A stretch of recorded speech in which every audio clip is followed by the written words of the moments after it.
Welcome to another Chronicle Journal. I was going to say coronavirus. It's hardly that anymore. Now it's the Riot Journal. Who knows what's next? I snuck a peek at the folder for the first video that you put. Yeah. So we might... It might be something different, Just thought, while we're already changing directions, why not? Should we just play this first video and we can talk about what could go wrong next in this world that we live in now? Yeah, you know what today is, right? June 1st? Yeah. Oh, I titled it wrong there, but yeah, it's June 1st. You know what June 1st is, right? No? Well, cue it up. I watched this clip and I don't remember him saying anything about a date.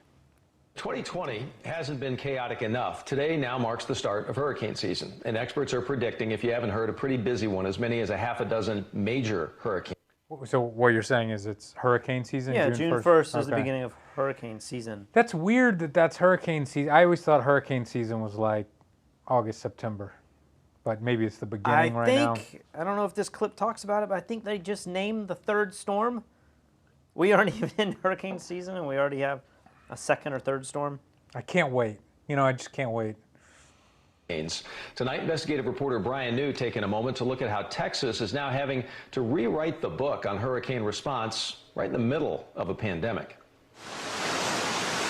When a major hurricane bears down on the Texas coast, the go-to plan in the past has been to order evacuations, often sending thousands of people into a crowded convention center. This year, due to COVID-19, Texas has a new plan. I think the most important thing that we've had to rewrite is scheduling of social distancing. Chief Nimkid heads the Texas Department of Emergency Management.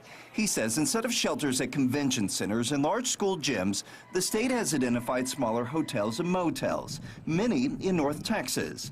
Those working the shelters may also look different, as many Red Cross volunteers and EMS first responders could be tied up with COVID-19 efforts. And that's why, just like we've seen taking librarians and getting them into the COVID response, we may have some not your normal EMS or first responder people that'll actually be helping us work in shelters. In recent weeks, the Texas Emergency Department has been traveling the state, helping to put out hotspots where COVID-19 cases have spiked.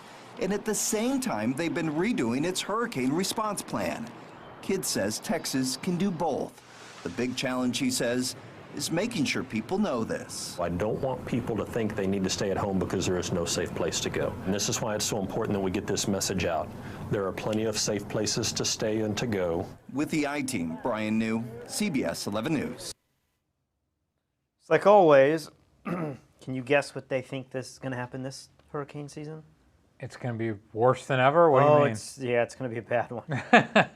I never even acknowledge that, because every year they're like, it's going to be bad. They're going to have, 13 named storms that are going to be category 1s, and then we're going to have 6, 3 and higher, and then it's like 2. Maybe. I don't know. Maybe it's because I'm older. Maybe it's because I'm a homeowner now. But it definitely feels like it's been worse on the East Coast the last few years. But maybe that's all in my head because... I think it's just in your head. Really? I mean... Well, okay, here's the other reason. My house back in Charleston is on the marsh, and I really feel like my yard is flooding much more significantly than it did the first couple of years I lived at the house. You've only been in that house for 7 years, and you say like the last 4 years have been, it's flooded. I mean, it's just not enough data points. And flooding in your house, you're at sea level. I mean, it can flood there just with a heavy rain. So I don't think it's like more hurricanes. I know, but it usually never went in my garage. And the last couple of years, it went in my garage multiple times, like feet in my garage. Was it Matthew or Michael? Or it was just like 3 years ago, maybe. I remember seeing on the news, and they said, this is the first hurricane to hit Florida in 10 years. And I was like, what? 10 years since a hurricane hit Florida? That seems unbelievable, but maybe that's true. what I thought. But, just nothing actually, it went around Florida. Maybe it skirted Florida, but the eye never hit Florida. I always thought that was a little strange. Zach J says, I got my $10,000 SBA loan approved for $7,000. What does that mean? $10,000 SBA loan approved for $7K. I hereby hire Lee to shave Patrick's head for $6,990. This makes the loan forgivable, right? Thanks for the financial advice. You know what? Can't shave the head. For 7 G's? No. I think he's saying He's going to hire me for $7,000 to shave your head. The federal government's then going why to did he make give that us forgivable. $10? It's because he wanted to show that he was about to give us $7,000. I mean, I do need a haircut eventually, but I'm too close to, like, my wedding's 6 months away, so I can't. Maybe there's going to be a riot while the pandemic's going on in the middle of a hurricane. I mean, I'd tune in for that. That could be the coolest wedding ever. All right. Good Lord. We just got a very generous super chat from Skylord Jarvis. Asheville police turned on the protesters when they started throwing fireworks, but violence is not the answer. I'm from the Outer Banks, and storms are getting worse and will mostly be underwater by 2025. Is this the end? Keep it up. Much love for the F-Stoppers endeavor. Well, thank you so much, Skylord Jarvis. Very kind of you. I don't think this is the end. I don't think you're going to be underwater by 2025. That's Yeah, 5 years from now. Yeah, I don't think we're going to be underwater by then either. I think this feels bad in the moment, but you know, kind of like my title here. From some people's perspective, we're doing great. You know, we were joking all this last weekend. You know, could things get any worse? I bet the stock market's going to go up. Stock market went up today. I haven't looked a lot at the stock market, but I thought I saw a headline. I don't remember if it said the NASDAQ is back where it was in February, or it said something like it's 4% away from being back in February highs. Either way, 4%, Yeah, right? yeah, yeah. It's crazy to think that, I mean, you know, the NASDAQ is made up of mostly tech-type stocks, so it's been growing at a much rapid rate, but I was like, man, it's insane. Maybe we'll get into the market in a little bit later, but you know, Jay Miller 180 is definitely bringing up a very good point that I think many of us were thinking about the last few days. That's true. And that is, why can Kendall Jenner not just show up with Pepsi like she did a few years ago? Let those police know that we mean no harm. Yeah. Drink this Pepsi and let us You know loot what's this ironic shoe is- store. I don't think Kendall Jenner would show up to any protest whatsoever. I mean, I don't know. Maybe she could show up and everyone would be like starstruck. Oh my gosh, she's here. But I could also see somebody just whooping that ass. I wouldn't be going outside if I were her. Now, this is It's gonna... funny how that commercial did not age well. No. Did No, you it hear did about not. it's Kendall, right? I that- don't know. That's what I was going to say. Like, I don't know Ken- any of these characters. Is there a Kendall Kylie? or Kylie? One of them was like a self-proclaimed billionaire, and I saw like over the weekend Forbes released something that said like she isn't a billionaire. She She faked it, or she faked her tax returns or something, I which don't even know is if it was based on the tax returns, but well, that's one of the. I didn't read the story, but I read the headline that she falsified her tax returns to prove that she was a billionaire. I don't know. I feel like like the it's opposite kind of of- hilarious. opposite of Trump. It's like I'm gonna falsify it to prove I'm a billionaire, where Trump's like I'm not gonna release anything to not prove. Well, I don't know. that I could see Trump trying to falsify something to make himself seem richer than he is. What do you think happened with that story? Remember when Trump took office and everyone was like, release your taxes? And he was like, I am, but I'm going through an audit, and the second I'm done, I'm going to release it. Well, that angle, the angle I was thinking was, surely someone's gotten those tax returns by now, right? I remember Rachel Meadows getting something, and she released it as if like, look what I got. Yeah, and it and then wasn't- everyone was like, that paperwork shows that he paid millions of dollars. Right. Millions isn't enough for the amount of money he claims he has, but it was not zero amount, you know? So, I don't know, it just feels weird that we've not heard from the tax returns. I don't know. I just would have thought that would have been leaked by now. That was an egregious lie by Trump that I feel like his supporters should be more upset about.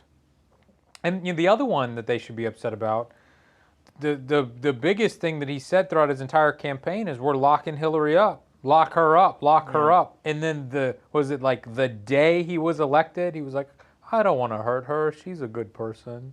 Yeah. It's like, what was all that chanting Well, with all for? the collusion with senators and Trump, people owning businesses, you know, there's the Biden story of the son. Like, this has happened with so many people. I feel like we should have something to where maybe you should have to return, or, you know, make your tax returns public. Sure. If you're a president, I feel like that's a reasonable. Sure. But, I mean, I don't know. I don't think that Trump is doing anything illegal. The IRS is certainly looking into him. The IRS is certainly auditing him. I'm sure everything, you know, when you have that much money, everything's just this gray mesh of like, is it legal? Is it not legal? And then you just hire lawyers and you debate and you use laws and loopholes. And if you know, if you lose, you pay a fine or whatever. But for the most part, I don't think he's completely scamming the system like everybody says. Zach J says, to clarify, $10,000 was the max limit for the SBA loan. Based on what I submitted, my eligible allowed amount was $7,000. Only $6,985 left for Patrick shaving. Patrick, don't you screw this up for me. Why don't we just keep asking Zach questions and then he'll just chip away at it. like, dude, I'm not going to do it for $500. And he's like, I've already spent. All right, let's get back to the show. Yeah, we got a lot of video clips here. I did hear about this. President Trump is calling for a crackdown on protesters, and he's slamming local leaders for not being tough enough. We're learning the president himself was evacuated to a safer place at one point. Weisha Zhang is at the White House. Weisha, what happened there? Well, good morning, Gail. A senior administration official tells CBS News that President Trump was briefly moved to the White House bunker on Friday night during the protests out of an abundance of caution. The president has not acknowledged that he was moved to the shelter, but on Saturday morning, Mr. Trump tweeted that he could not have felt more safe. Mr. Trump has been empathetic over the death of George Floyd, but Sunday, as he remained out of sight, he berated Democrats and his rivals as he tweeted for more law and order in response to some of the violent protests playing out across the country, including that the U.S. military is ready to intervene. The president said radical left anarchists, namely Antifa, are behind the rioting and looting and would designate the extremist group as a terrorist organization.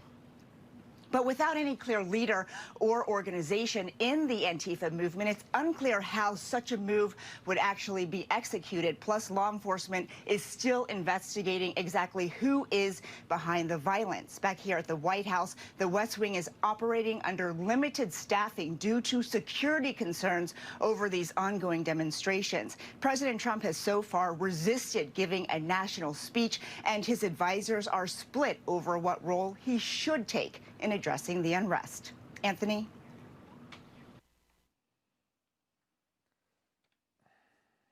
People are not happy with Trump. What? I mean, all I've been hearing over the last few days is like, where is he and why isn't he speaking? And Don Lemon is like, I don't want to ever hear from him. He's a racist pig. And then he's like, where's Donald Trump? We want to hear from the president. I'm like, well, do you really want to hear from the president? I don't think you do, but people are claiming we should. Yeah. I personally feel like we shouldn't hear from the president because he's going to say some ridiculous stuff that gets people even more fired up. I know. Did you hear, I should have grabbed a clip of this. Did you hear the recorded phone call that Trump had with the governors? I didn't hear it. I have the next stories about it, but... Oh, okay. You heard the actual... Yeah, I heard Trump talking. It wasn't too bad, but he was just like, the world is laughing at us. We have to stop being so weak to these protesters or something like that. But he was most worried that the world is laughing at us, which I kind of agree. We're getting some updates on the president's comments to the nation's governors. For that, we're going to turn to Eamon Javers. Hey, Eamon. Yeah, Carl, that's right. The president's been in the Situation Room over the past hour, and he's been having a video teleconference with governors, national security officials, and law enforcement officials, a large group around the country. And some of those people are communicating in real time with members of the media about what the president has been saying to them on this video conference call about the unrest and riots that we've seen across the United States in recent days. The Associated Press is now reporting that the president has told the governors, most of you are weak. You have to arrest people. The president, according to the Associated Press, calling for the governors to get much tougher amid nationwide protests and criticizing the governor's responses. Now, Robert Costa, a Washington like the line, most of you are weak. Washington Post reporter is also reporting that he is on the phone with a number of people who are participating in this call. He says that some of the aides to the governors that he's talking to describe the president's comments today as a rant, says he's talking about the need to dominate the protesters. Robert Costa also reporting that the president is now encouraging the nation's governors to use the military to deal with these protests, and again calling the governors weak and urging them not to look like fools in the face of these protests. So some very tough language from the president of the United States apparently here to a number of governors around the country. We'll wait and see what those governors and law enforcement agents have to say about that, and any official comment that we can get from the White House about what the president has said today, what his message is. We are not expecting to see the president on camera in public today, so this may be what we hear from the president today. This might just be it, Carl. Back over to you. Well, we did hear from the president.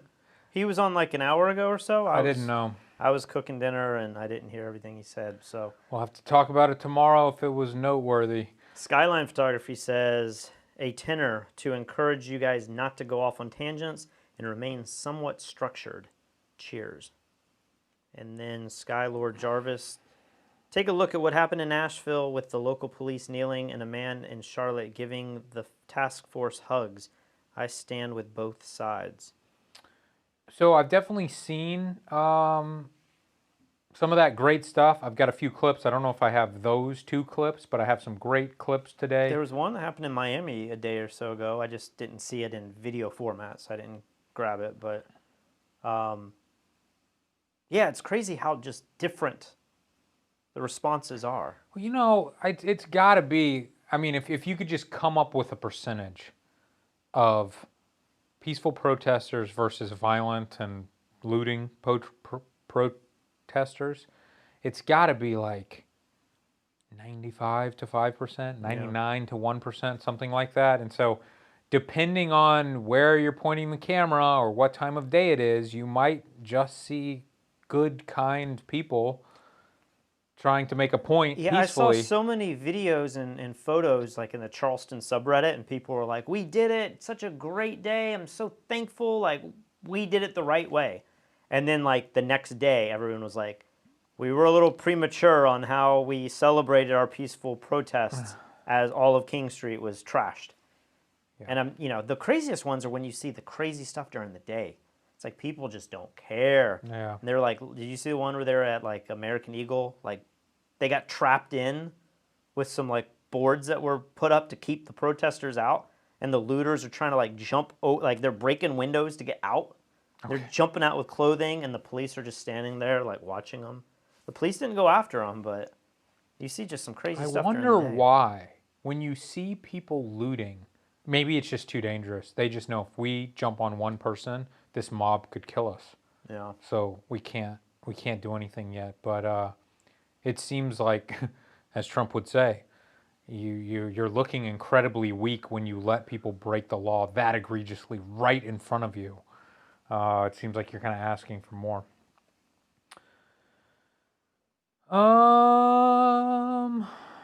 Is this a feel-good story? No, this is not a feel-good story. No, I remember seeing this as well.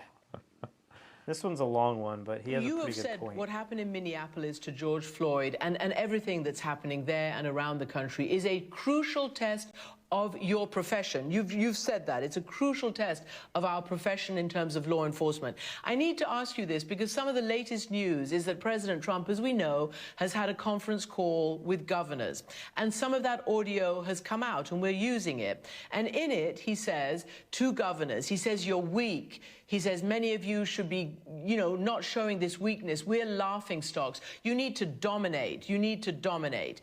I want to ask you not to, if you don't want to, comment on the President of the United States. But is the right direction for police today in this environment to go out and dominate and to show that they're quote unquote not weak? What should the police be doing now to calm this terrible situation? Let me just say this to the President of the United States on behalf of the police chiefs in this country. Please, if you don't have something constructive to say, keep your mouth shut, because you're putting men and women in their early 20s at risk. It's not about dominating, it's about winning hearts and minds. And let's be clear, we do not want people to confuse kindness with weakness, but we don't want ignorance to ruin what we've got here in Houston. And speaking for my colleagues across the country, where their officers are being injured, community members are being injured, if you don't have something to say, like Forrest Gump, then don't say it.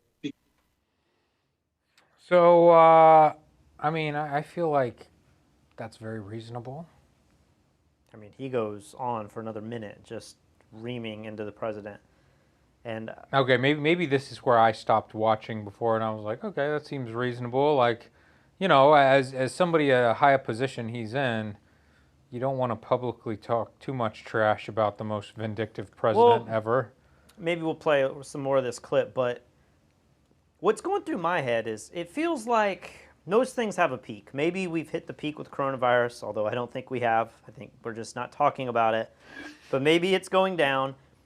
We're what, in the 5th or 6th days of protests now? Maybe like this has hit a peak. We're now into the weekday. Maybe it's going to go back down. But if it doesn't, especially if the president says some inflammatory things, especially if the National Guard strikes back, especially if police continue on with police brutality in this moment, I feel like this thing could explode even more. And it's going to get to a point when, I don't know Houston and their politics, I don't know where this art guy stands, but I could see where if you're a business owner or you're a police officer and maybe you're in the National Guard and you feel like you're a Trump supporter, but then after a while you feel like Trump is saying things that is getting this more out of control. I don't know that we're there yet, but I could see this happening. Perhaps a lot of his voting base is going to say, you know what, like, I'm tired of this. Like, I'm tired of my storefront. My store's gotten destroyed. COVID almost took me out of business. This definitely took me out of business. I'm seeing people get beat up. I'm seeing my friends get beat up. I'm seeing houses and churches catch on fire. I don't agree with any of that, and we should stand against that. But what our president is saying, maybe now it's what he's not saying, but it sounds like he's changed his tune. When the looting starts, the shootings begins, all of this type of language. I just wonder if some of his supporters are going to just say, you know, like, I worry about the police force. At what point does the police force just say, you know what, I'm out. Like, I'm not dealing with this every day. I've already got a tough enough job. I'm not going to go out there and be ridiculed and get in fistfights and then have to worry about having too much pressure put on people and then I get fired or I go to jail because I've had a lawsuit or something against me. I could just see where a lot of people just say, you know what, I'm done with all of this. What does that mean? They're quitting? They quit. Okay. And then what happens? Maybe the chaos increases even more, and then what's going to happen? I think Trump hinted today that, like, I'm not beyond putting the military out there. Sure. And I just feel like this thing could just keep brewing. And a lot of what this guy's saying, I think, makes a lot of sense. That somehow we have to find that balance point between not looking weak and upholding the law, but at the same time not turning this into some bigger, escalating it even larger. You know, I think they need to do a better job of catching people immediately who are breaking the law, but then not doing this crap, you know, where innocent people are getting caught up in this stuff. Did you grab that clip today of that couple that got pulled out of the car? Yeah. You put it, is it in this today? Yeah. Okay. I mean, that is so horrific. Yeah. They did not give that girl enough time. She was trying to get out of. We'll get to it. Do you want to continue watching this? Just see a little bit more. Because that's the basic tenets of leadership, and we need leadership now more than ever. And it hurts me to no end because whether we vote for someone, we don't vote for someone, it's still our president. But it's time to be presidential and not try to be like you're on The Apprentice. This is not Hollywood. This is real life, and real lives are at risk. And I ask the American people to please join with the police, stand together. Let's shift this to where it needs to be, to the voting booth. Pay attention to the hearts and of the people that we elect. And the reason this stuff happens is because too many people right now in this country that are throwing blocks, bricks, and damaging property never bother to vote. So you have a choice. Lift up your voice, be heard in the voting booth, and continue to march peacefully. So the focus remains on bad policing, criminal policing. And let's be real honest, this is not just about policing.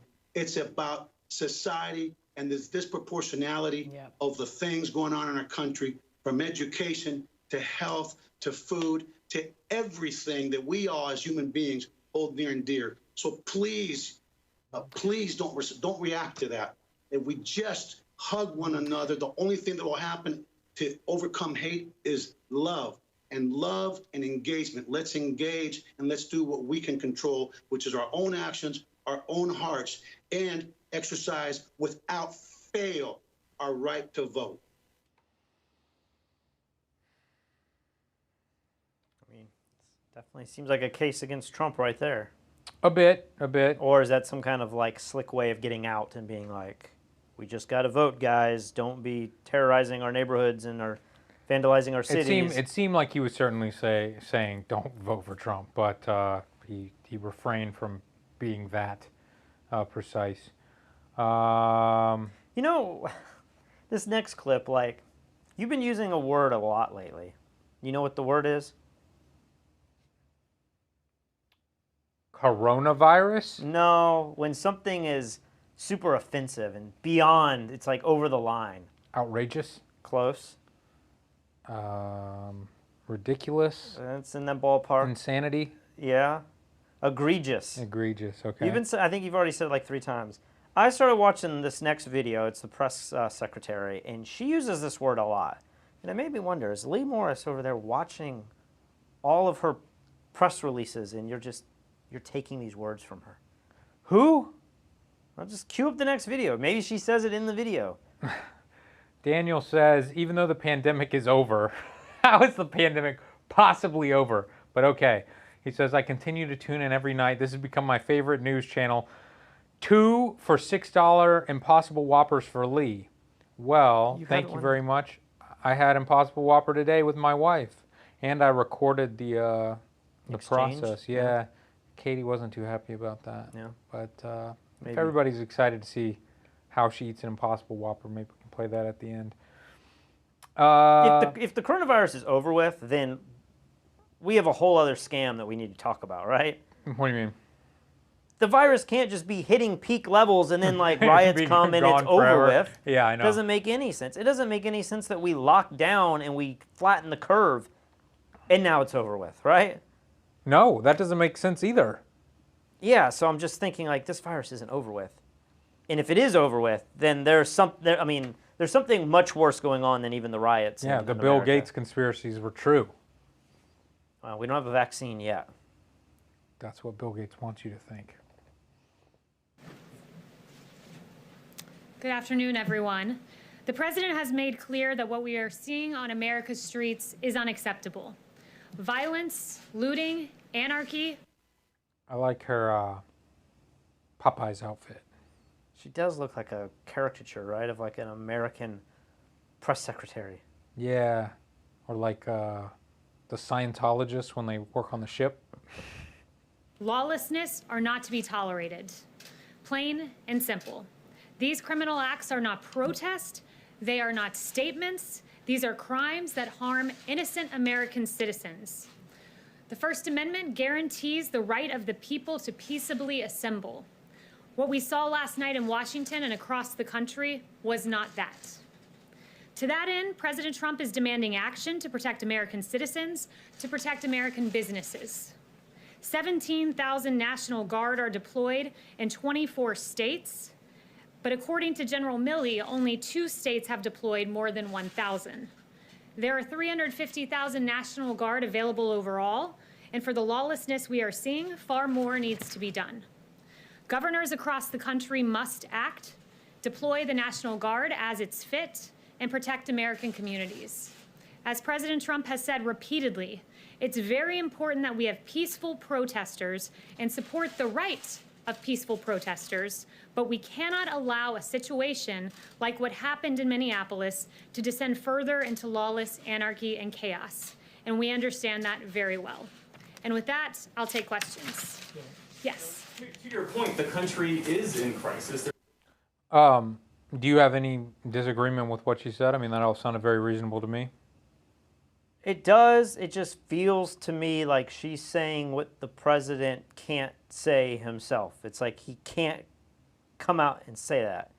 And later in this briefing that I watched, I don't know if I have a clip of this, but she says like he has been saying all of this stuff, and she references it, but I think he's saying it like on the side to reporters. He's not like coming like you would think he hasn't made an official statement. You would think he'd come out and address the country, and I guess that's what he just did an hour ago. But I don't know. I have no problem with what she just said, but it just kind of feels like she's doing PR cleanup. Oh, that's her job. There's a global pandemic that has claimed more than 100,000 lives. At least 40 million people are unemployed. There are now protests and racial tension ripping apart many cities. Where is the president? Why has he not delivered an address to the nation, as many of his predecessors have in a time of domestic crisis? So the president has delivered multiple statements on this. The president, as recently as 48 hours ago, was out talking about what a tragedy the death of George Floyd was, how it has weighed on his heart, and how he encourages peace and lawfulness in our streets and peaceful protests. So he has said that repeatedly. He's made many statements to this effect, but what I would note is continual statements, as he's made day and day and day and day again, they don't stop anarchy. What stops anarchy is action, and that's what the president is working on right now. To that point about the anarchists, you said this morning that the president is focused right now on rooting out Antifa.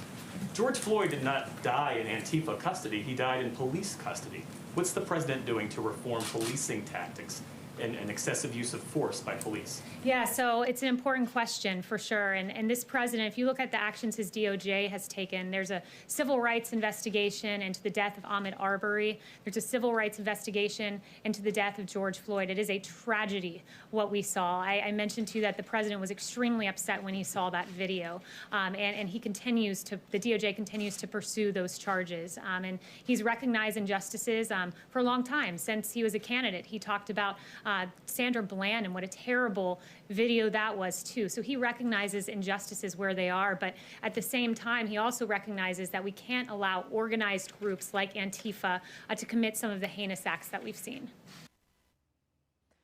The other thing I saw, did Trump declare Antifa a terrorist organization? Yeah. There's been debate on whether or not you can do that on U.S. soil. I guess it's much easier to declare a group a terrorist organization that's foreign. I think she talks about that. I don't know all the, the details there about what makes that what it is. But Antifa is also very hard to define, right?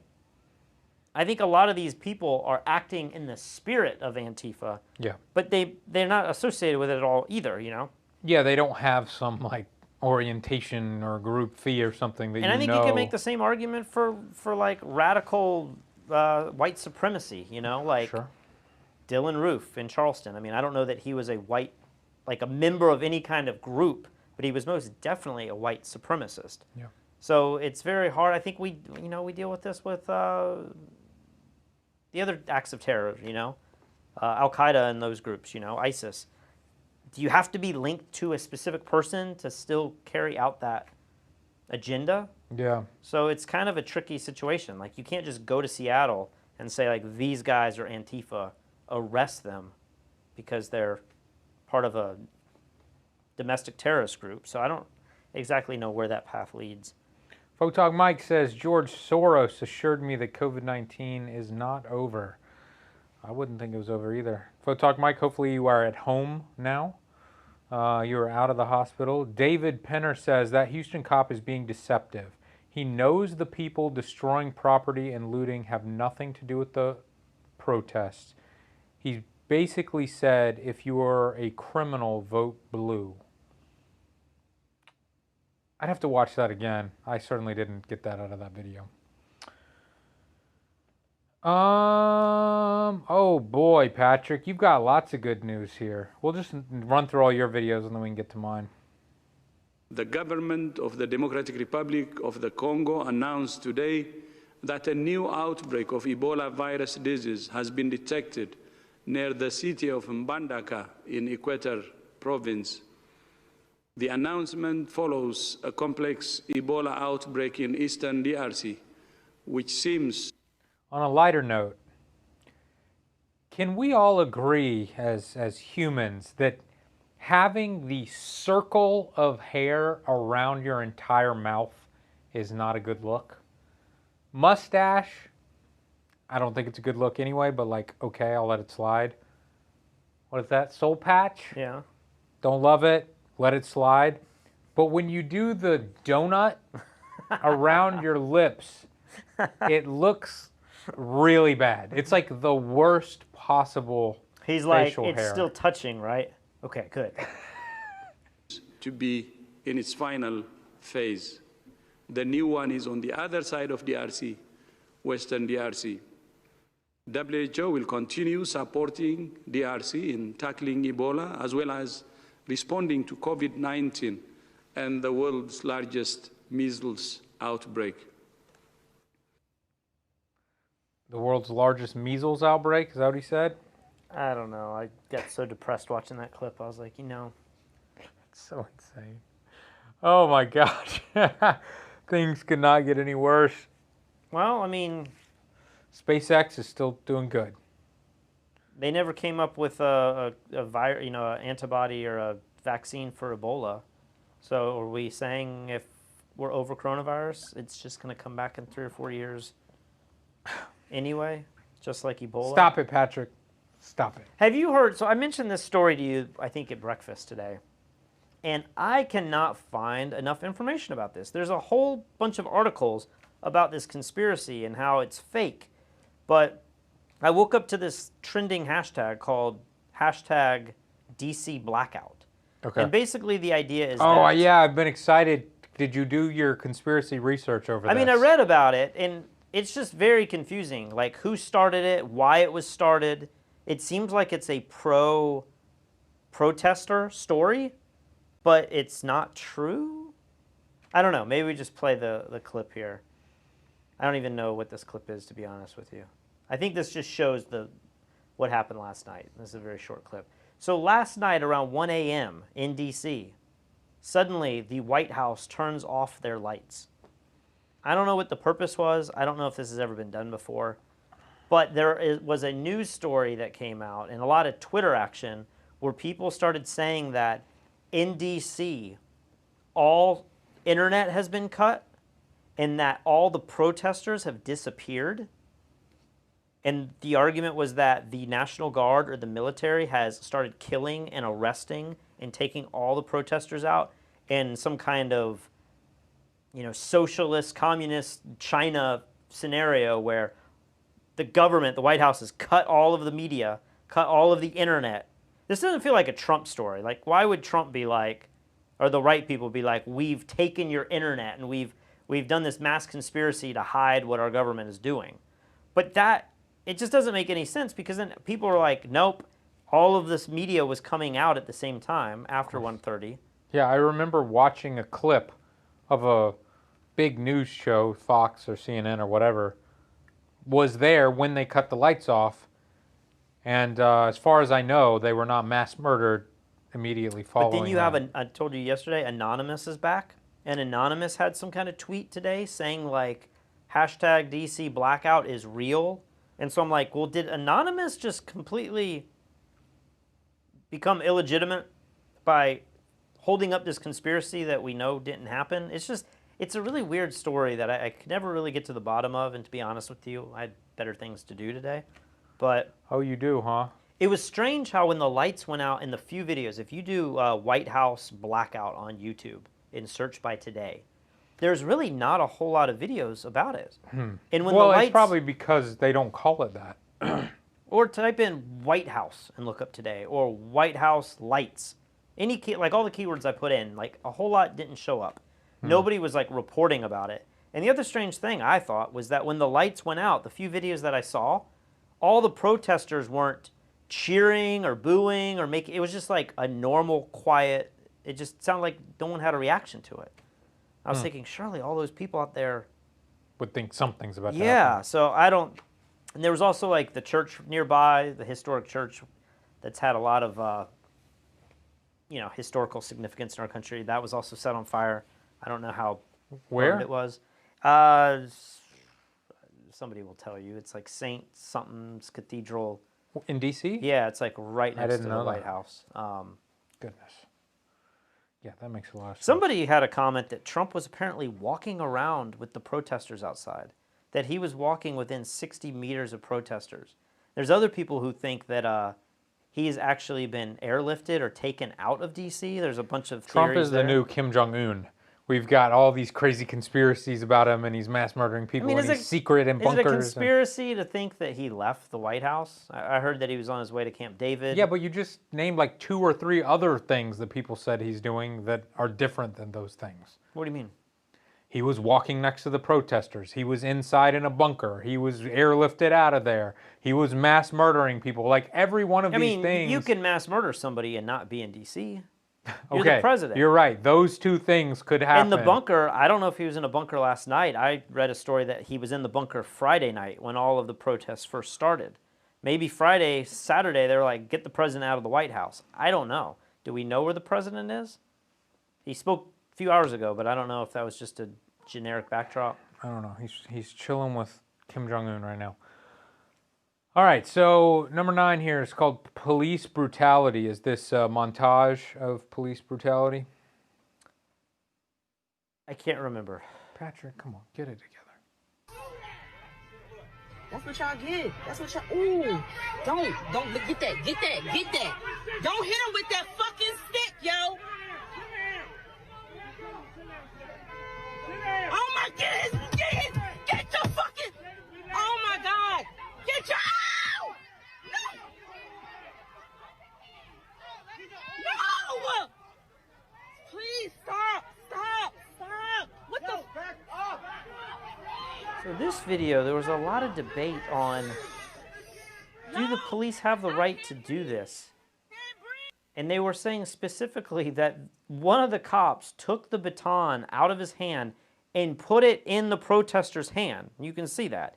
He let's watch again. Forces him to grab this thing almost as if he has a weapon, which then maybe gives him the right to have more force. That's what y'all get. That's what y'all. Ooh, don't get that.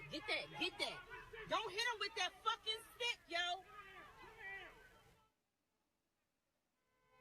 Oh my goodness, get your fucking. Oh my God, get your. I don't know. I don't either. I mean, it looked like the guy and the cop were injured beforehand. Like, when I see videos like this, I don't like to jump to conclusions just because I'm like, I don't like, what the heck happened before this video? The next one, though, I feel like you can see enough of this one. This video was making its rounds maybe yesterday, but then today there was a new angle of it. And this is the police body cam, right? This is the only one I've seen. This is the police body cam. But... All right, so there's this couple driving. I guess they're in Atlanta. I believe they're driving past curfew, so they're not supposed to be driving. But there are other cars in front of them that are driving, and the cops don't seem to be going after that car. Well, these cops run up on this car and just start screaming like, open the door, open the door, open the door. Well, I've started a little bit further back. Okay. This clip might be 2 minutes now. But you can see that it appears that the driver starts filming the cops. And I don't know what all is said, but it doesn't look like he's doing anything illegal other than maybe being past curfew. I didn't know that whole angle of it, but as you said, there's a lot of cars out. But this one's pretty rough.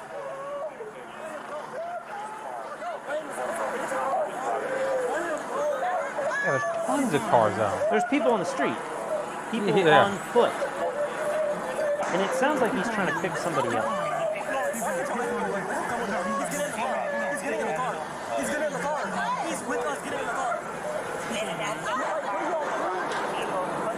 So I don't know what happened there. It seems like maybe they have somebody being held or they're stopping to let somebody nearby get in the car. I don't know the whole angle there. Well, this already, and again, you know, this is like so much more to the story than I have seen. I have not seen it this far back. I did not know that the driver and the police officer had a conversation Yeah. ahead of time. So maybe I'm about to learn something here.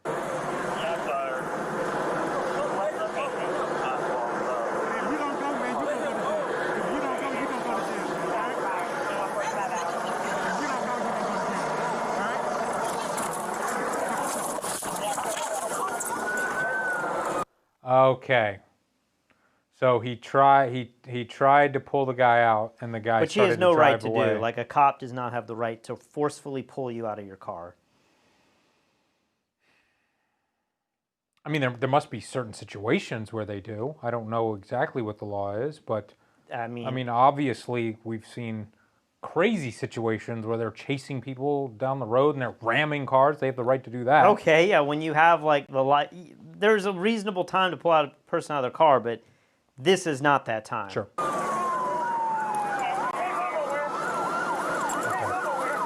All right, In regardless, even that little incident right there does not warrant this. No, it doesn't.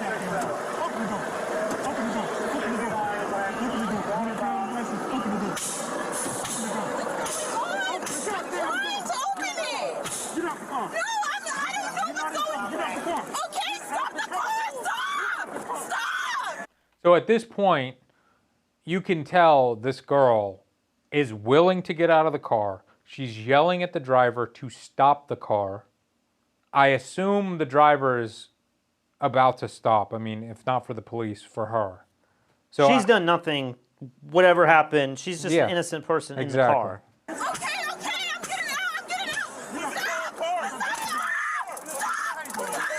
he starts tasing her. Yeah, like what? That seems so stupid. She was literally like, her foot was coming out of the car, and then that's when he decides to tase her? It just seems crazy.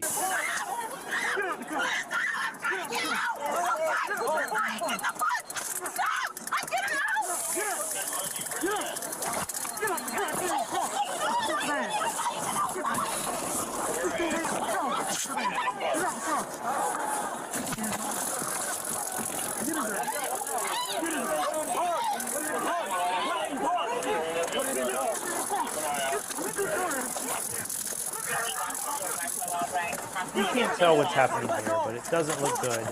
There's another angle, which is the first angle that I saw. I think somebody was shooting... From the other side of the car? No. I think it was cell phone footage. Oh, okay. And it was really weird. The driver's reaction was really weird. Like, he was stunned or... I don't know. I can't explain it. It almost looks like two different stun tasers went off because you can see two different cables. It almost looks like he might have pulled the taser out of the girl's leg. Yeah. But you can see multiple lines there. I'm not exactly sure what happened, but that guy, the body cam we're looking at, that officer, it appears the way he's acting, he is acting as if somebody just tried to take his life. When maybe somebody almost ran over his foot when he was trying to pull a door open on a driver. Yeah. I feel like that's completely uncalled for. But when I see more videos like this, it paints a better picture of just how insane some of these officers act. Yeah. And again, I don't think this is everybody. I don't know that you can blame all those people back there, but for many of us, this might be the first glimpse of this. We're seeing these stories over and over and over again. Granted, they're in an elevated state of craziness. We have these riots everywhere, but if anything, I feel like the police in some ways should be a little more calm right now because they have their entire force out on the streets with them. You know, it's not like the one cop who's pulled somebody over on a dark street and has to call for backup if something goes wrong, you know? Yeah. You've seen all these videos where people pull over, cops pull people over on the freeway and they walk up to them and the dash cam just shows a guy start shooting out the door. Like, yeah, that's horrifying. Yeah, absolutely. Here, you're downtown Atlanta with your whole team around you and you're going to act like that, you know? I just feel like it's totally uncalled for. Yeah, I mean, I don't know. The fact that that guy started, like, potentially running from the police in a car, I mean, that's incredibly serious, but it seemed like they took it out on the girl in the passenger seat for absolutely no reason. It's just, I don't know. That one was very hard to watch. I saw it, like I said, from another angle yesterday, and I was like, I don't want to put this in the video. It's just too hard to watch, but I think it is a good video for people to see. So this is the reaction today of this. Okay.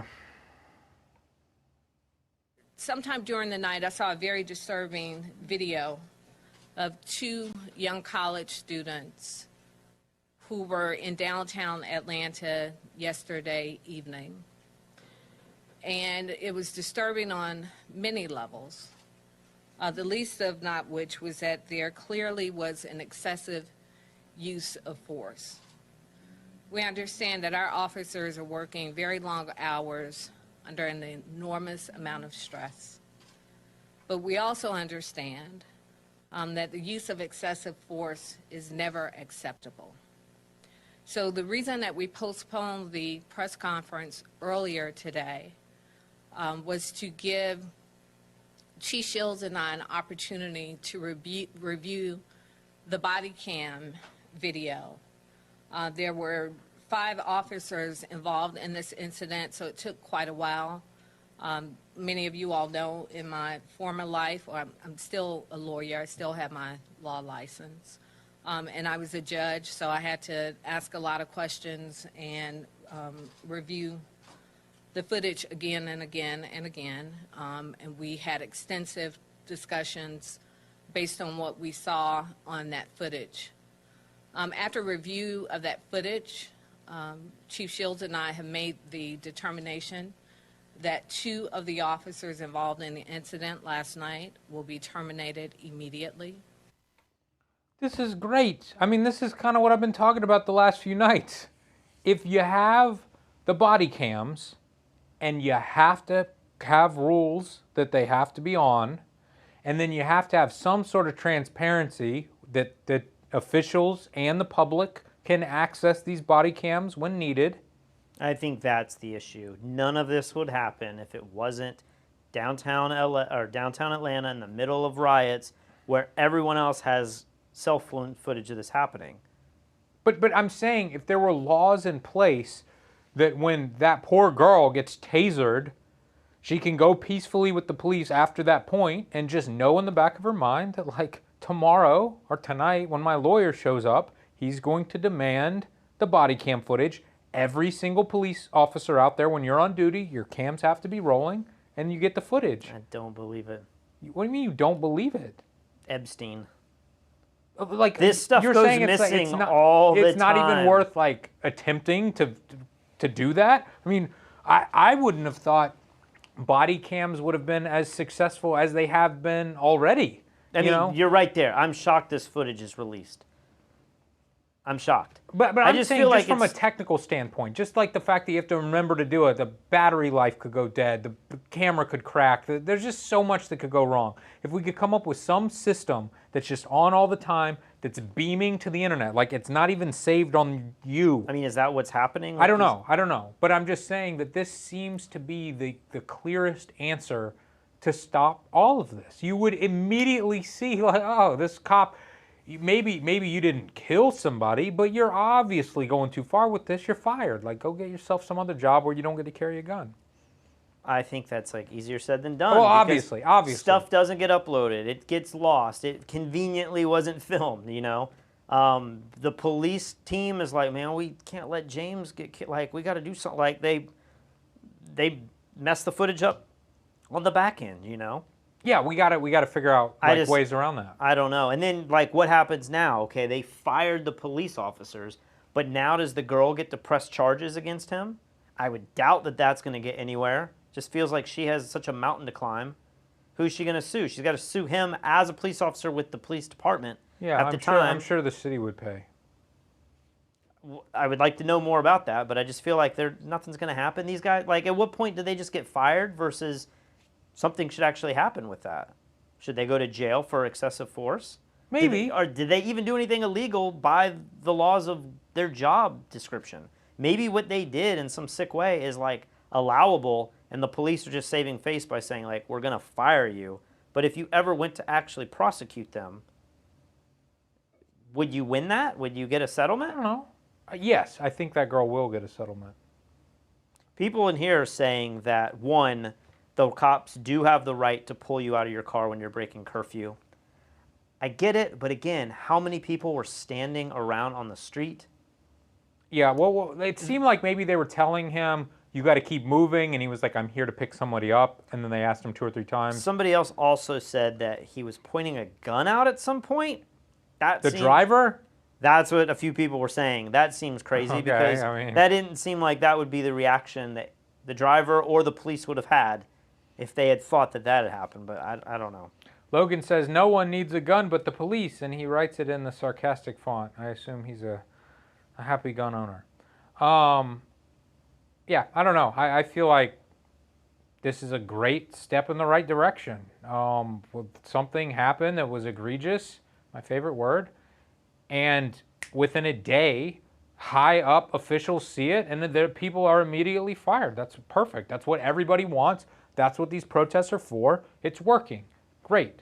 We should do more of that. Maybe we could have a law where it's like if your body cam doesn't upload and the footage is lost, then you're fired or your office is fined $10,000 or something. Just put a little SIM card in there and have it go up to some cloud, undeletable cloud.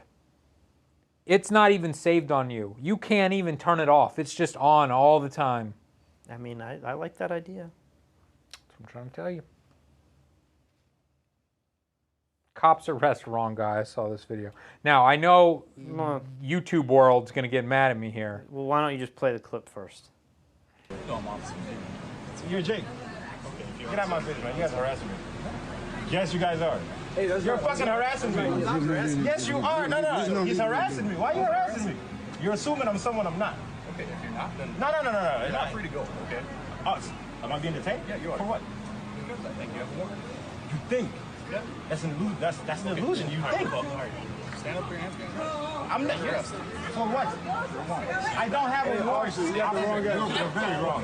Okay, if I'm wrong, I'm wrong. No, you are wrong. What do you mean if you're wrong? You're wrong. You're wrong. We're not going to play this game. Stand up. Hold on. No. Hold on. You guys are not going to try to manhandle me. I'm not under arrest. I didn't do nothing. For what? For what? Can you tell me for what? For what? I'm under arrest for what? No. If you got the wrong guy, I'm suing all of you guys. Let me get your card. Can I get your card? Okay. I'm not standing up. Listen, I'm not under arrest. I don't have a warrant. I don't have anything. Can I just say, if you want to pause this, like, this guy is very confident to be going down this path, knowing what seems to be very common, of common outcome in these situations. I'm sure people in the comments are going to get mad at me whenever I, have anything negative to say about videos like this. But this guy gets more and more aggressive, and 100% the cops are in the wrong. I understand that. But soon, this guy's going to start talking about, like, let me out of these handcuffs. I'll beat both of you up. He's threatening to fight the police. What could possibly come of that? Like, how could you prove your innocence? How could you make the situation better? How could you change this from happening in the future by threatening to fight the police?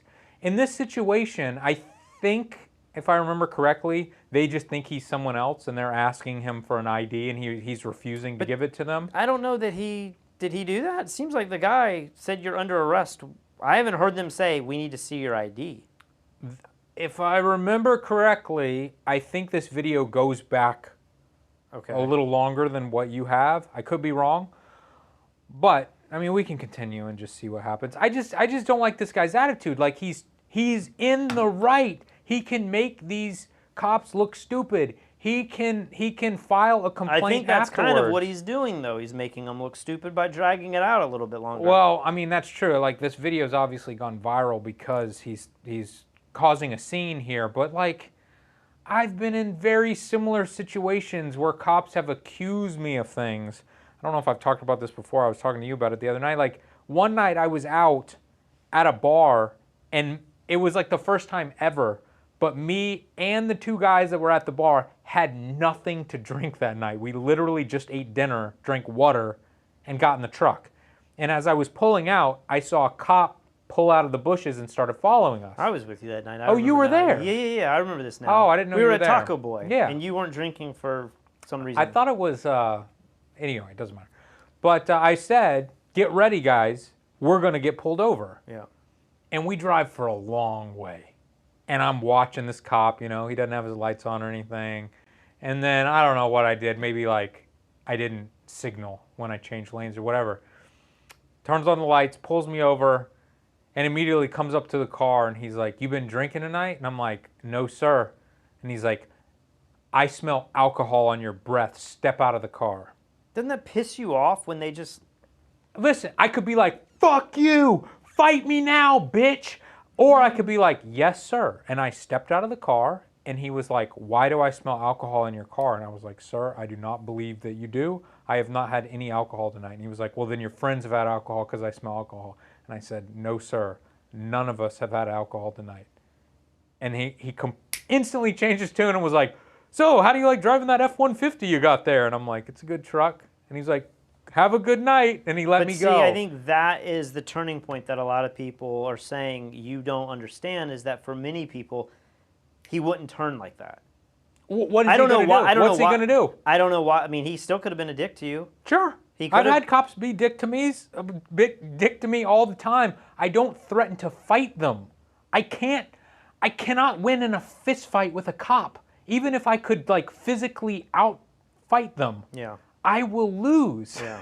There's no winning that. So I don't like even when people are in the right, when they're saying, "I want to fight with the police," I feel like that is the opposite of what you're trying to accomplish.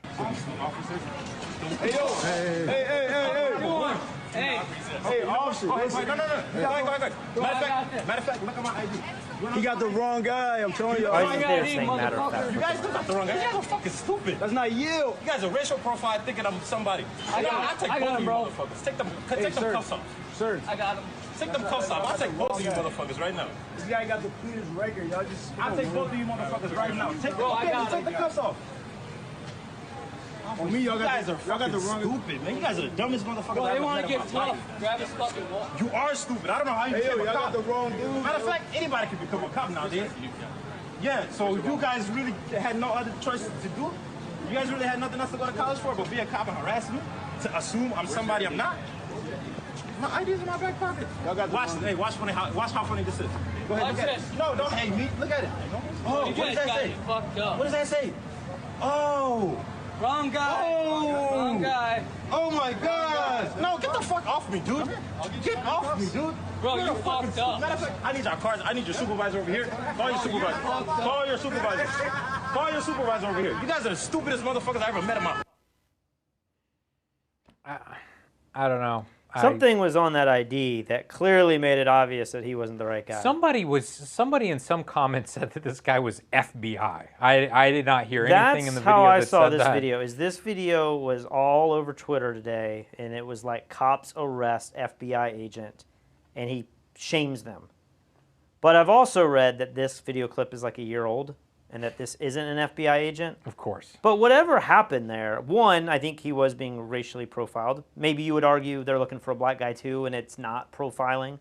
But he definitely felt so confident that he talked a little trash to them, knowing that the second, I would have been worried that they pull out the ID, and you know what? They're like, we still got to run this.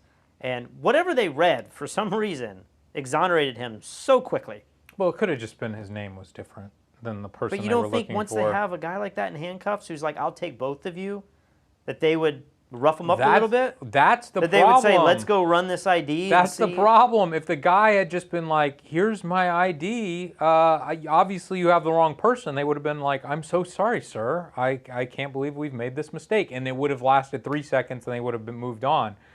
But when he escalated to the point where he's like, I'll take both of you right now, you're the dumbest mother effers I've ever seen, now he's giving them a reason to retaliate. It just seems crazy. Darren Hong says, store the cop footage on Hillary's server. That's never wiped clean, right? That's true. What do they call it? Acid wash or whatever? So. You remember the story about Hillary Clinton in Benghazi where like they had to destroy hard drives because there was all this communication? I remember something. And then like we were in Hong Kong and we ran into the girl who worked for Hillary in that moment, and like we didn't, I don't even know if you knew the story, but it like instantly clicked. I was like, holy crap, this might be the girl who like the whole story's based around. And sure enough, I can't remember her name now, but I looked her up and it was like linked to that story. And she was wasted one night trying to get you to eat pizza or something. It was a weird thing. She was just like feeding me pizza on But the side of the road. Here's the girl that's She's involved the in Benghazi that girl. whole story, and she's just hanging out in Hong Kong. And That's crazy. Sean Taylor says, "Can you not use the bathroom on duty?" Don't know what that means. Tristan says, "Lee, you don't threaten to fight them because you weren't born into a group with a history of being oppressed and nothing to lose." Okay. I mean, hopefully that guy in the red shirt had something to lose. Like, he doesn't want to die just to make a point. So it seems stupid to try to fight with police. I don't know. I think, like, overall, it just feels like sometimes maybe you have this, like, super high view of police. And they should have that to some degree. Just a position of authority, like, I think... Well, first of all, I think anyone with a gun, period, you shouldn't try to fight. You probably won't win the fight. But you go beyond that and feel like that they have, like, reasonable cause all the time and that they're looking out, like... No, I think I was very... They saw you come out of a restaurant that also serves alcohol, and they have the right to pull me over and make me come out of the car when they say they smell alcohol, even though they don't. I view that a little... I'm not like all cops are bad, but I'm a little more cynical about it. I'm a little more skeptical. I mean, how much so? Like, what do you do? I'm you like say, that F you, I'm not getting out of the car, pig? No, but what are you going to do about it? Like, I don't even know that you change lanes without a blinker, because he probably still would have pushed that issue. It feels like he just... I mean, my dad got pulled over once leaving 4th of July out of an Army base, and the cop, right as you leave the Army base, pulled him over and said, "You were swerving," and we were all like, my dad's had nothing to drink tonight. Like, it just feels like they make up stuff. And, you know, some of it's quotas and trying to get the money for, you know, their community and stuff. I mean, you've heard of all these, like, radar zones where you go through little towns and they, like, get you every time. I've gotten that hit, yeah.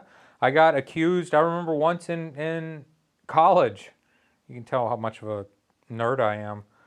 I was with my girlfriend at the time, driving back. This cop was like, it was just a car, was right on my ass, like, almost touching the back of my car. And I was like, what is this guy doing?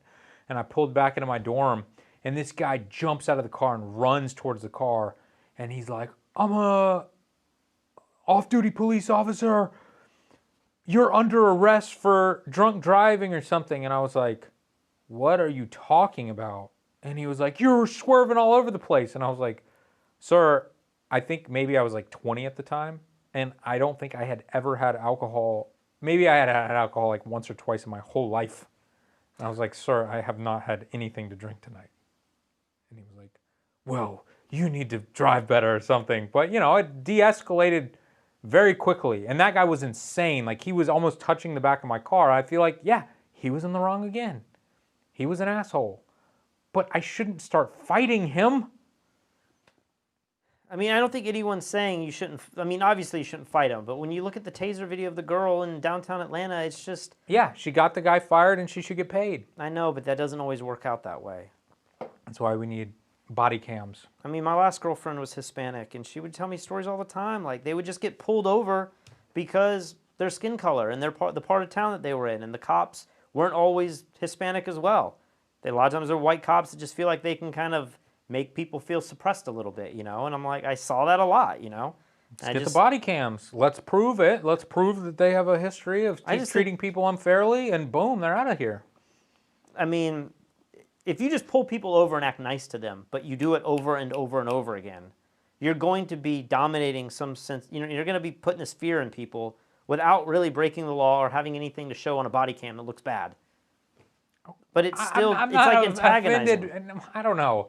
Pulling people over for breaking small laws is not that offensive to me. A lot of times they're not breaking laws, though. Then we would have footage of that from the cars. I don't know that you. I don't know that you'll always be able to see that. John Jones stops white rioters.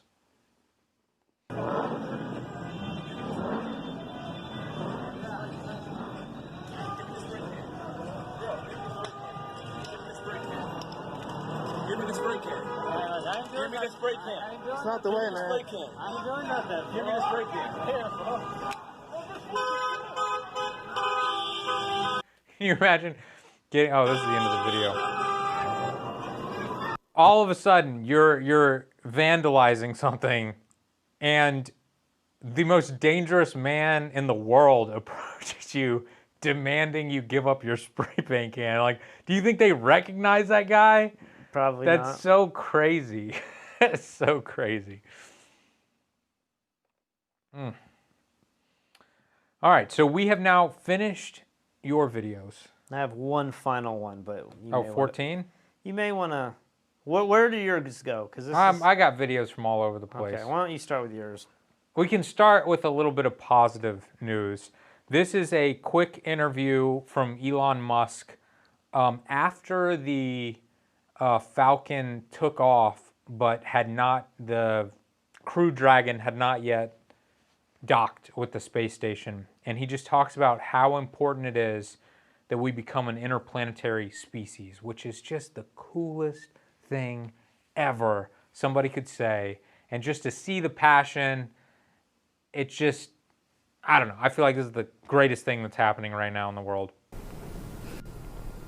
Yeah, human spaceflight was always the goal, the fundamental goal of SpaceX.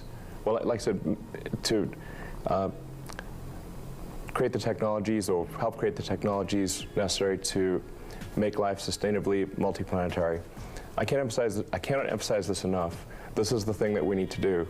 We must make life sustainably multiplanetary. It's not one planet to the exclusion of another, but to extend life beyond Earth.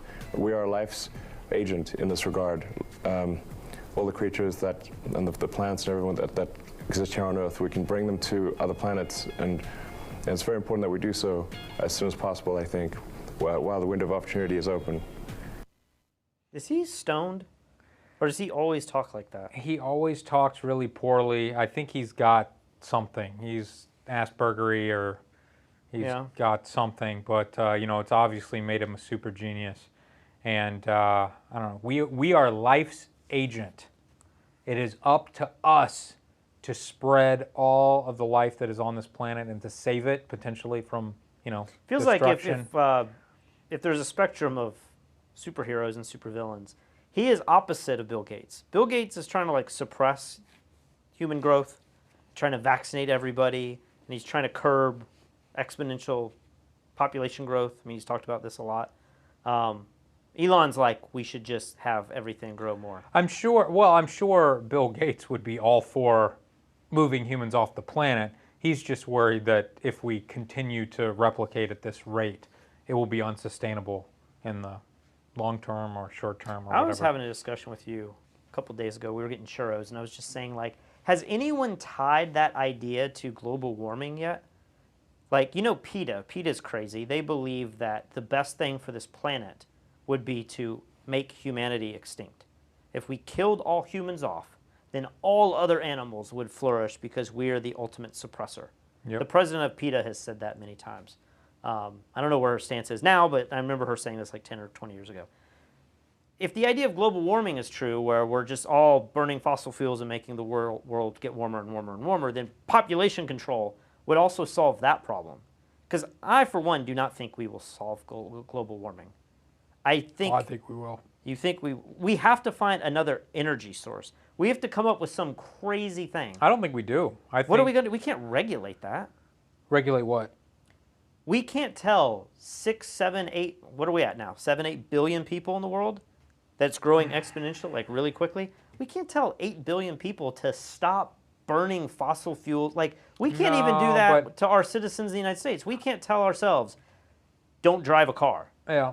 Don't take private jets. Sure. We can't tell it's unfair when we use in the U.S. more CO2 per capita than any country in the world. We can't go to India and say, like, hey, guys, you should calm it down. We can't go to Al CO2. Gore. We can't go to our own politicians that are like, this is going to end our humanity. Right. And then tell them to, like, we can't do it. Right. But I think humans will figure it out. I think we're going to move to more nuclear power.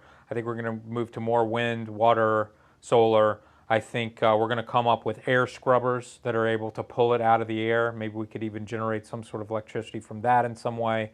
I think maybe we'll figure out some way to shield our planet with, like, Bill Gates was looking into this with, like, something that you could spray into our atmosphere that could reflect back some of the rays and stuff. I mean, there's so much crazy sci-fi stuff that's possible, and I feel like we put it out of our mind just because, like, oh, that seems so crazy and stuff, until you see Elon Musk launching humans and connecting with the International Space Station, and then he's like, we have to get to the moon, and then I'm going to ship people to Mars, and like... I don't mean to piss on your Elon parade, but, like, it's cool. I loved watching all of it.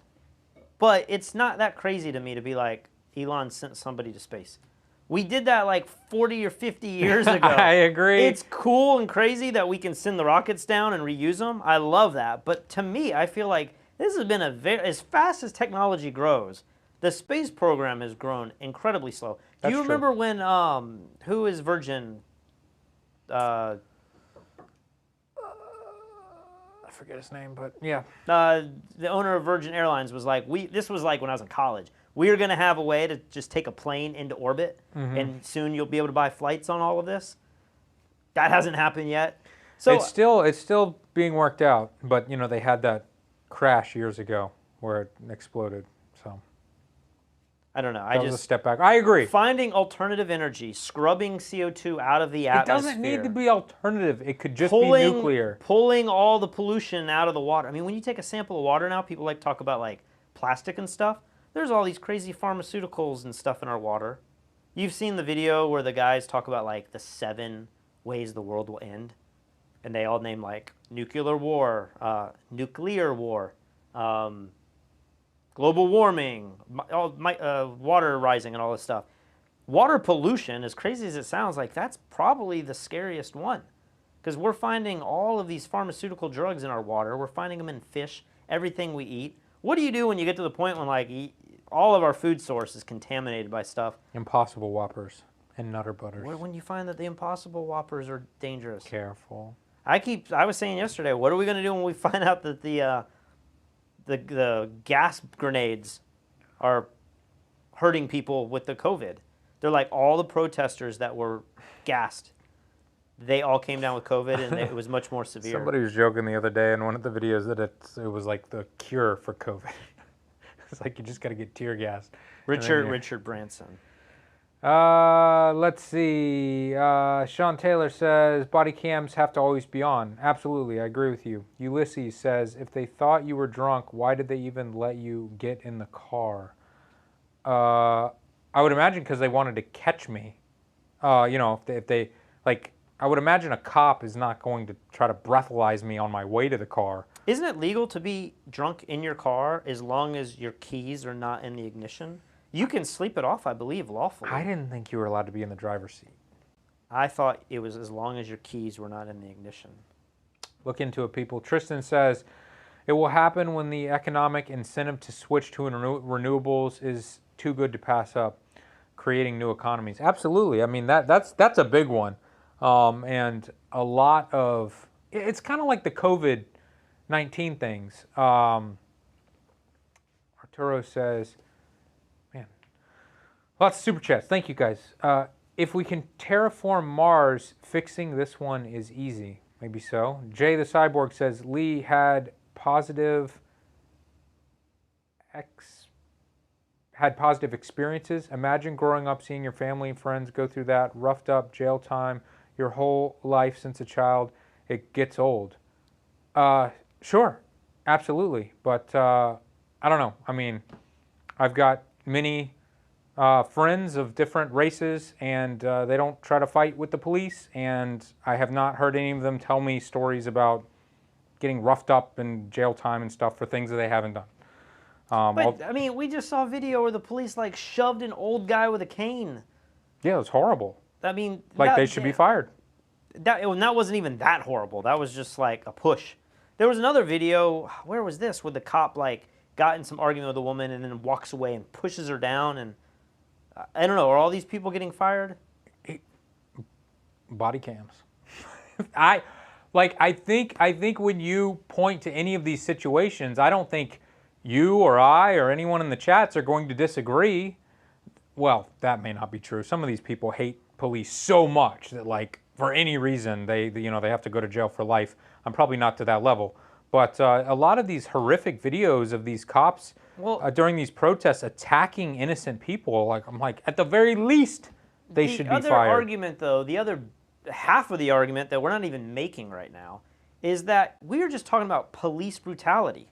What about all of the other people, like the jogger in Georgia? There's no police involved at all. It's like this doesn't just relate to the police being bad, you know, acting irresponsibly and with too much force on people of color, but it's also everyone else that's not a police officer discriminating and being rough on people.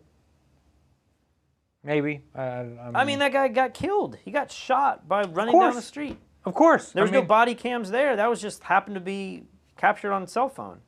Yeah, but I think this whole movement is about that whole idea that somehow we have to break this. I mean, this is what Van Jones was talking about. Like, thought he was a little extreme in the way that he said it, but he was like, we have a virus in us that causes us to be prejudiced towards people of color. And when you lay that over the whole population and not just the police, I think that's probably more about what this whole thing is about. It just happens to be playing out with riots and police and military and all of this, you know, aggression and suppression and force. Sure. But I think a lot, maybe more than the police issue is just people's discrimination and racism on a whole from the whole population, not just the police. Sure, but you're acting like there's only racism towards black people. I mean, I think we could agree there's racism amongst everyone, and all races kill each other. I don't know. I mean, I think it just comes down to the proportionality of it. It's just at such a higher level with people of color. Like, is it? I thought the statistics show white people get killed more by police. By number, but not by percentage of the population. Okay. Aaron V says, a friend of mine tried to sleep off a buzz in his car, parked, sitting in the front seat, and still got a DUI. Yeah, that's what I thought the law was. All right. Here's a clip. I don't know if you played this exact clip, but this is about the virus potentially weakening. And you have been talking about this to give you credibility. You've been talking about this for almost 3 months now. There's a lot of Team Patricks in the chat tonight. Of course. So wait, we have to give a warning, guys. We're about to go back to coronavirus. Yeah, we are. Just for a second. One of the hospitals in Italy that has borne witness to the worst of the pandemic says it's noticed... Start the video. Am I the only one that thought like a bear was driving this ambulance? That or like a clown or something. One of the hospitals in Italy that has borne witness to the worst of the pandemic says it's noticed a marked change in their new patients. The virus inside them seems to be losing its potency. Alberto Zangrillo is the head of the San Raffaele Hospital in Milan. Talking to Italy's Rai television, he said, quote, in reality, the virus clinically no longer exists in Italy. According to Zangrillo, swab tests on patients performed over the last 10 days showed a much lower viral load compared to ones carried out a month ago. In other words, the new patients have noticeably less of the virus in their bodies. He also said that some experts were too alarmist about the prospect of a second wave of infections, and politicians needed to take into account the new reality.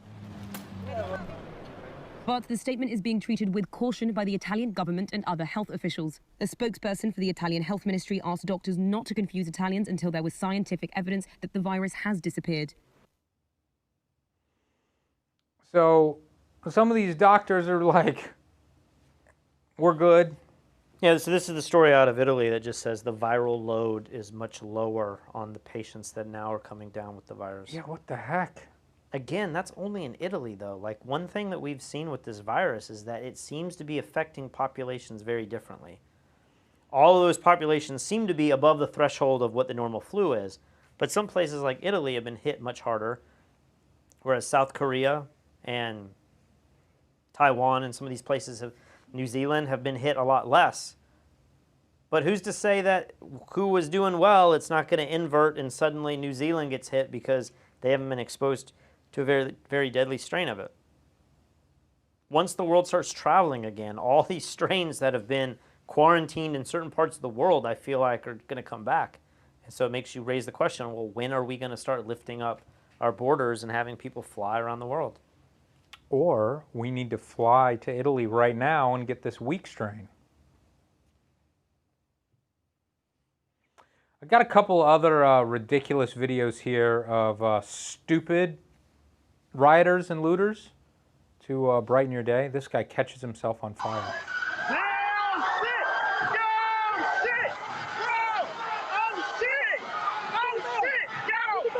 He was trying to like throw some Molotov cocktail or something. That Caught looked himself like the on ending fire. scene of Nightmare on Elm Street, when Freddy catches fire and runs down the stairs. You know.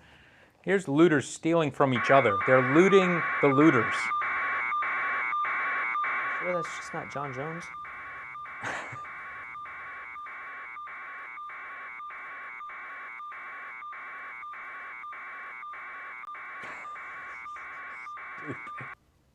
Have you ever just seen a shirt on a rack and been like, I gotta have that one. I don't care what size. I don't care what it looks like. Like I must have that now. Especially like crappy shirts that are at Walmart and Target. I mean, who wants this stuff so bad that you're like, just give me it all right now? Man, you've been to like H&M and some of these stores where like the big thing now is just brands. It's like, let's just make a shirt that's got Snoop Dogg's head on it. Let's just have a shirt that's got the Nintendo logo. Let's have a shirt that's got Pokemon fighting. What? It's just like, it makes no sense. It'll be like white bread. And you're like, why does anyone want a shirt with like white bread on it, or Twix? It's like, or yeah, I'm thinking of what's the donut with the hole in it? Like little Debbie, you know, the Twinkies? Twinkies. Okay. Shirt with like Twinkies on it. And you're like, when does anyone, you know, the big first one was like sriracha. You saw the shirts, everyone had like the sriracha shirt. So But I'm like, weird. why are people paying money just to put some weird brand on it that's obscure? It's like this nostalgic kick that people are on. Let's see. Purple Arrow said, watching you guys every night since quarantine day one. Keep on fighting the good fight. Thank you, Purple Arrows. We appreciate it. Some name I can't read says, can't believe Corona blew a 28-3 lead to racism. Don't know what that means. Maybe What do you think's happening here? I have on the live chat 770 people, but then on the back end, the number's significantly less. Something's broken on our page. Like if I refresh, it would be accurate, but it doesn't. It doesn't keep track for some reason. This was a pretty crazy video that went viral. I'm sure many of you guys have seen this. Have you seen this one where this dude is like breaking up the street, and all these protesters don't, like, he's basically breaking up the sidewalk to get stuff to throw at buildings? What are you laughing about? Somebody just said, the donut with a hole in it. I'm an idiot. Yeah, yes you are. But basically, these protesters were so worried that people like him were going to become violent that they picked this dude up and walk him over to the police. It's incredible. Let's go full screen for this one.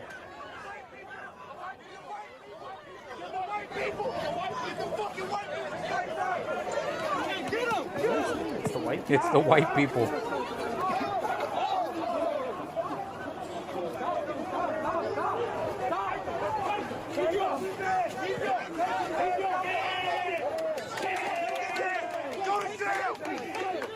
It's like an old dude. No, Is that the hairstyle that's the now? cool hairdo. I'm getting that way.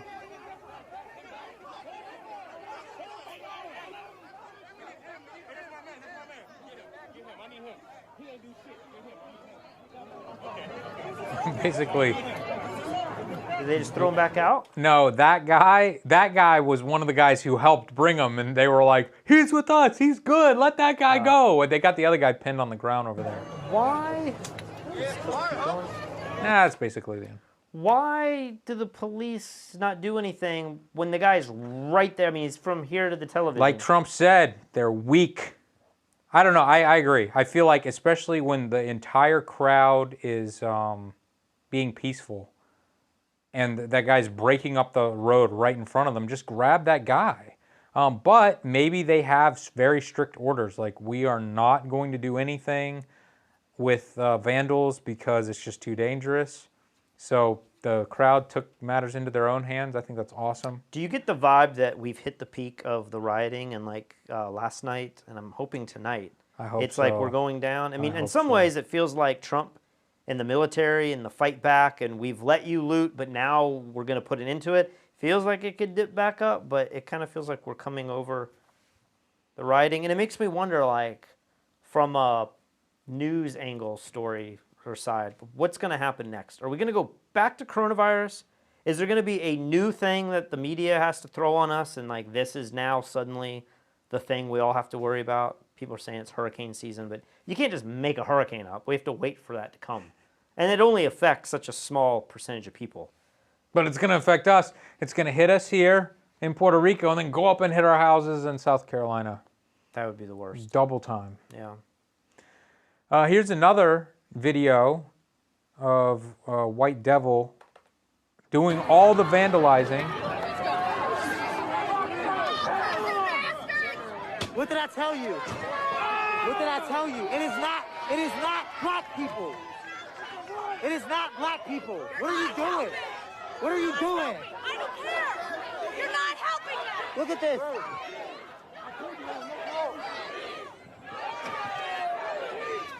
Got a whole toolkit. This man just busted up this cop car. And y'all say we are the rioters. Y'all say we are the problem. It is white people. Stop, my guy, stop. You're not even fucking black. Cut that shit out before you get roundhouse, bro. I like that he threatened to roundhouse him. So this is a tricky situation. I like to play Nostradamus on this show sometimes. You're playing the PC police over here is what you're playing. I feel like I've heard in several videos, we had the one in Charleston where they're breaking all the stuff at, you know, Rarebit and stuff. You hear a lot of people saying, the white people. And you're not even white. And white people, like, we appreciate you being on our side, but this isn't your fight to fight. This is us. When I see some of this stuff, I just wonder at what point do people of color start to say, you know what, enough is enough? You're destroying our neighborhoods. You're burning our buildings. They start fighting these rioters that are instigators. But then that in turn now starts a different dialogue. It starts this dialogue of white versus black instead of police versus people of color. I feel like that we are just a few incidents away from something like that.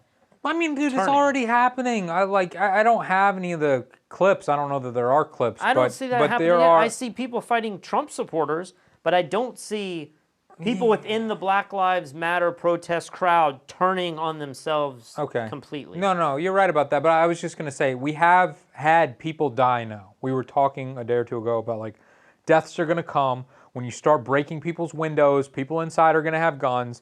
Somebody's going to get shot. Somebody's going to get crossbowed. Somebody's going to get samurai sworded.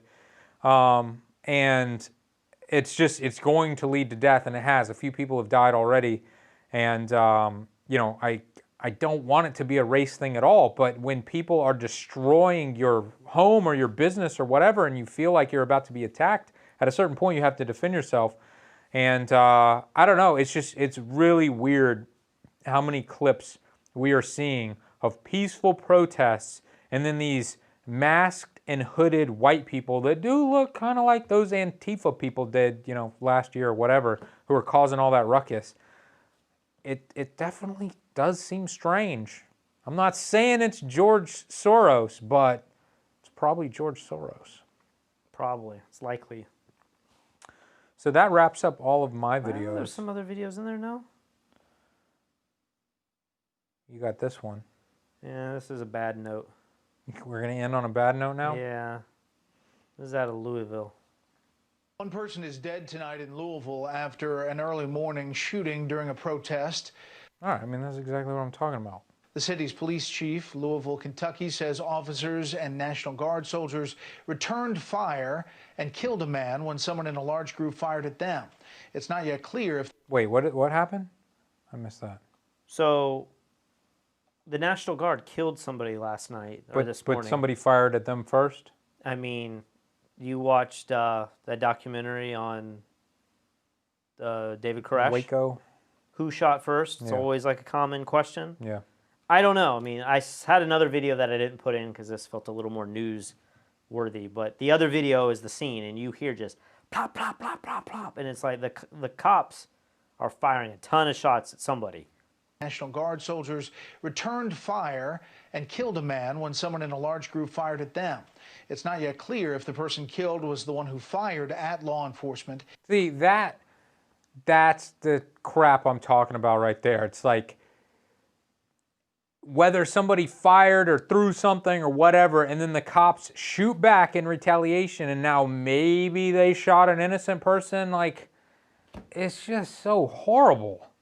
Kentucky's governor is calling for the release of police video from that incident. Happy Lee. Police videos coming out. Get the police videos. I think, if I remember correctly, I think the guy was like a street vendor. Like, he was like a cook. You know, he's like making hamburgers and stuff for people on the street. That's the guy who got shot? I believe so. He doesn't sound like he would shoot at the police. Well, that sounds crazy. That's the argument, but I'm just wondering, like, I just said we're a few incidents away from, like, this becoming a racial war. We're also a few deaths away from, like, this getting even bigger. If the police act in a way that maybe Trump is saying they should be acting, and they show a little more force, what happens when the White House, I said this like 2 or 3 days ago, what happens when somebody scales that fence and a sniper takes out somebody on the White House lawn? What happens when the National Guard returns fire on somebody and kills a couple innocent people? Happened last night in Louisville. I just feel like all of this could be so much bigger. Like, maybe I feel like we're coming down because the rioters are making their way through towns and it seems like they've left Charleston. Maybe they'll come back. But I don't know. I feel like we're not out of this yet. And we shouldn't be. Like, this is going to take decades to recover from. It's not like there's no answer to this problem. We're not suddenly just going to be like, oh, we got rid of the bad cops and we're good now. Oh, there's no discrimination against people of color. We're good now. Like, this is kind of the history of the United States. Like, it's been around for at least 200 years. Sure. But with my body cam platform, we could make the biggest advancement in American history. Here's a question I have for you guys I wanted to bring up, because I got in this argument today about the other officers that haven't been arrested yet, right? The 3 other people? Or have they been arrested? They have been fired. They're being prosecuted. They've been fired, and I believe they're being prosecuted. They haven't been charged. I think they've been charged. All 4 have been charged. We know the guy with the knee has been charged with like third degree. I thought so.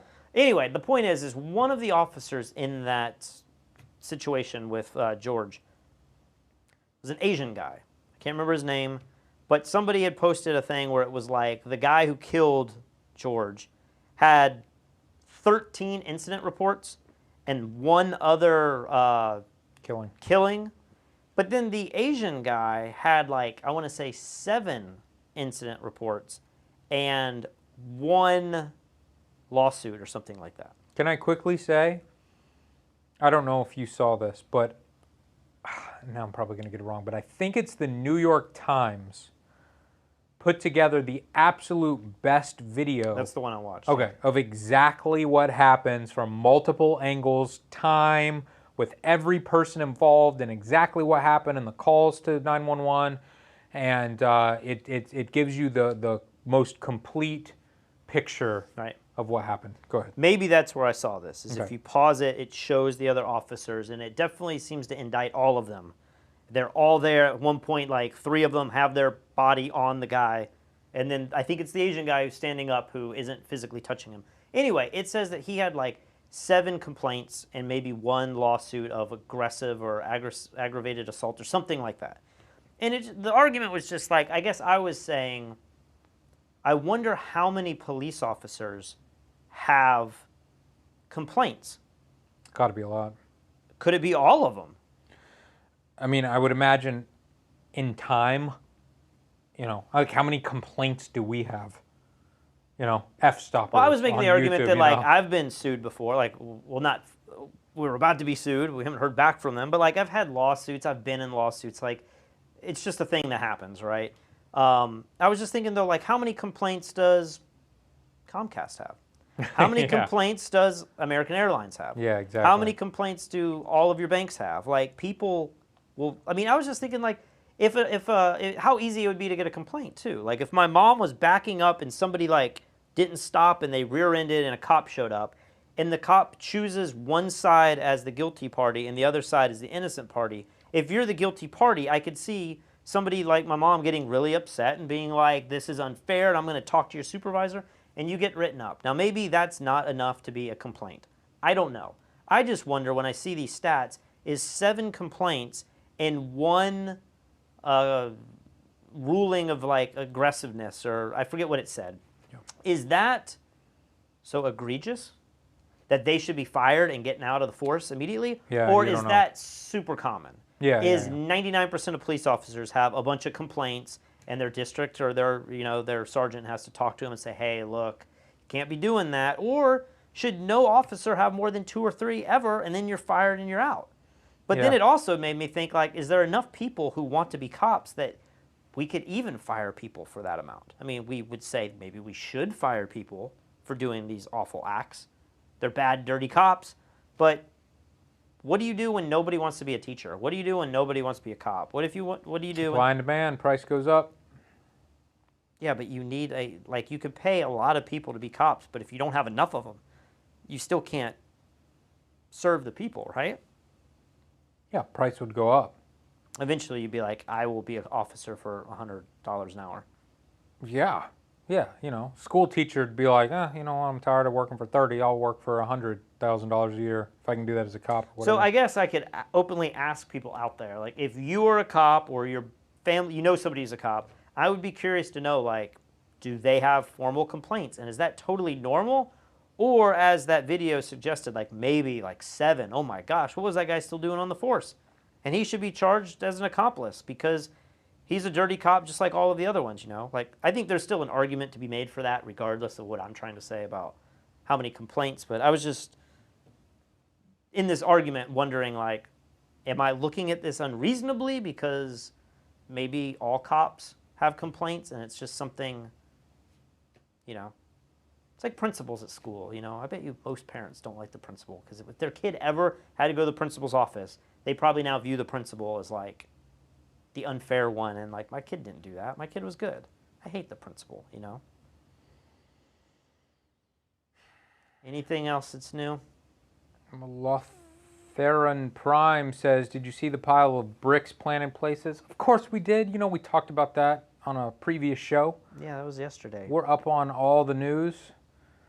I don't know. I don't feel like I have anything else to talk about. We've been going for an hour and 44 minutes. Somebody said RoboCop, and I saw this argument a few days ago too. Like, could we get to the point? I mean, we can't, unless Elon Musk heads it up. Oh, Elon Musk will pull it off. And then what do you say? When the police aren't human, they're robots, but they're programmed with racist programming that discriminates. And it treats everyone fairly, but unfairly, but evenly, How would that work? It just means, like, if you're a person of color, pull them over. But, like, every person of color is treated exactly the same poor way. Oh, I see. Like, they have built-in discrimination. Why would they do that? Well, I'm just saying, like, that's what would happen. Why would that happen? Because the man's got to hold down the people. What? If it was robots, they could just perfectly... I'm playing devil's advocate here by saying, like, people would say, if the robots are the police, then we're safe. Then it would be fair and we would have no police brutality. Except for the fact that the robots have to be programmed by somebody. And more than likely, they're going to be programmed by the cops that are already, or the white programmers. Maybe they're going to be another group of programmers. Where the hell is this going? I don't know. I'm just trying to say we're not safe even if the cops were robo-cops. All right. Well, that wraps up this episode. Make sure you subscribe. This is a brand new YouTube channel, F-Stoppers Live. We will see you guys tomorrow. Talk about my friends.